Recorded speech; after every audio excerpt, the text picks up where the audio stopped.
बिस्मिल्लाहिर्रहमानिर्रहीम। अस्सलाम वालेकुम नाज़रीन, आज हम जिक्र करेंगे शेख रशीद अहमद का, जो अपने आप को सन ऑफ रावलपिंडी भी कहते हैं और उन्होंने रावलपिंडी से काफ़ी शोहरत भी हासिल की।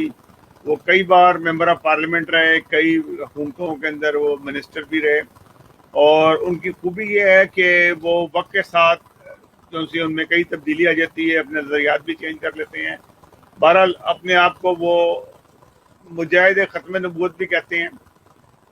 उनका सियासी कैरियर जो है गॉर्डन कॉलेज से शुरू हुआ। गॉर्डन कॉलेज में वाक़यात सुनाना, किस्से सुनाना, लोग जानते भी थे कि ये सब गपशप है, लेकिन लोग बहुत तवज्जो से उनको सुनते थे। आज भी किसी भी चैनल पे वो जाते हैं तो उनकी रेटिंग भी हाई है। लोग उनको अपने चैनल पे बुलाना भी चाहते हैं, उनसे गपशप लेते हैं, उनसे फोरकास्ट लेते हैं। कई बातें उनकी पूरी होती हैं, कोई नहीं होती है। रेलवे के 2 दफ़ा मिनिस्टर रहे। रेलवे की जो हालत है इस वक्त, उसमें समझ लें कि 50% इनका भी हाथ है, क्योंकि ज़्यादातर रेलवे के मिनिस्टर ये रहे। आजकल इंटीरियर मिनिस्ट्री कर रहे हैं। देखें, अल्लाह रहम करे, पाकिस्तान का क्या हाल होता है। पाकिस्तान के अंदर सबसे बड़ा जो वाक़या हुआ था 28 मई को, जो हुआ था एटम बम का धमाका हुआ था, उसके मैंने प्रोग्राम भी किया था कि उसके कई लोग हैं जो कहते हैं कि हम इसके बाप हैं, यानी कि हम फादर ऑफ एटम बम है। वो कहते हैं कि मैंने उर्दू में कह दिया बाप है, तो अजीब से लगता है कि मैं एज अ प्यो हैगा।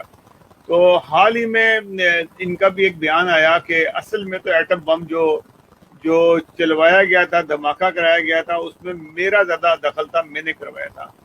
मैं आपको ना उनका वो क्लिप भी दिखा सकता हूँ कि जिसके अंदर उन्होंने कहा कि ये असल में तो एटम बम मैंने बनाया था।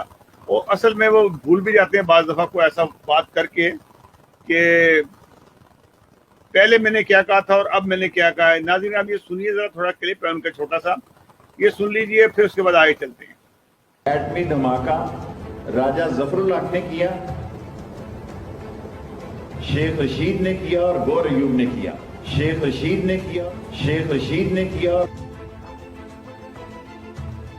जब एटॉमिक ब्लास्ट होना था तो आप यकीन करें सारी रात मैं सजदे में पड़ा रहा कि या अल्लाह इन सारे लोग जो 4 5 6 लोग हैं जो फैसला कर रहे हैं, इसमें मैं ही एक कमजोर आदमी हूं जिसके वालिद का कोई नाम नहीं। यकीन करें सुबह की फ्लाइट पकड़ के मैं निकल गया। मैं इतना खौफज़दा था, मैंने कहा इतना हसास मसला है, वो पटाखा आगे पीछे हो जाए, कोई और मसला हो जाए, कहीं से लीकेज हो जाए।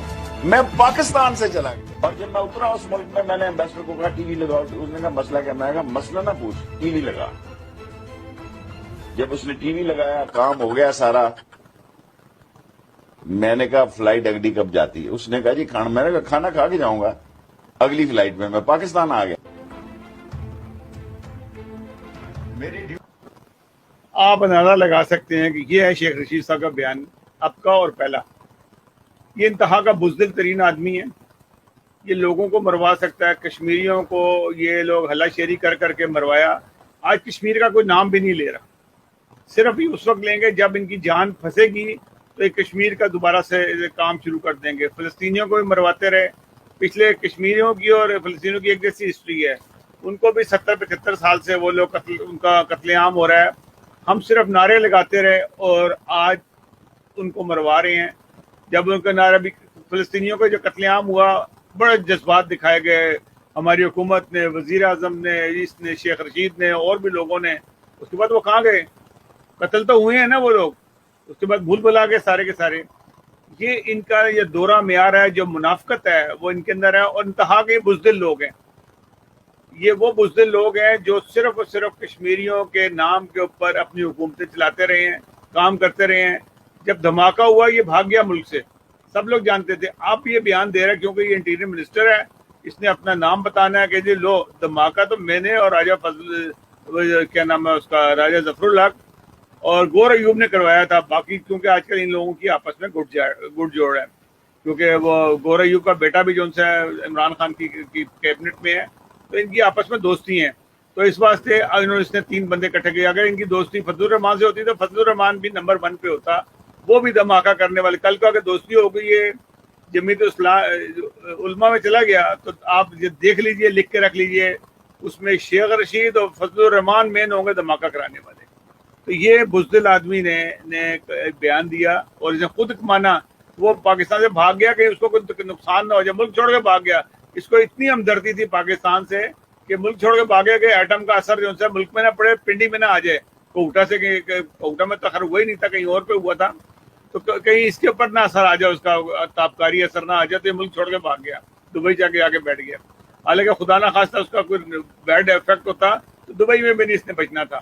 تو بہرحال اس کا بتانا یہ تھا کہ یہ ہے مجاہد ختم نبوت، جو صرف لوگوں کو مروانے کے لیے جھوٹے بیانات دینا، گندی گالیاں نکالنا، گندے واقعات بتانا، اس کا ترہ امتیاز تھا. آج اس کی اسٹوڈنٹ لائف میں بھی یہی تھا اور آج بھی وہی ہے. اسی طریقے کے جھوٹ اور جو غلاظات جو ان سے ہیں وہ آج بھی بولتا ہے، اس سے پہلے بھی بولتا رہتا. ناظرین، اگلے پروگرام تک کے لیے اجازت دیجیے گا. اللہ حافظ و ناصر. اگر ہمارا پروگرام پسند آئے آپ کو، ہمارے چینل کو سبسکرائب ضرور کیجیے گا.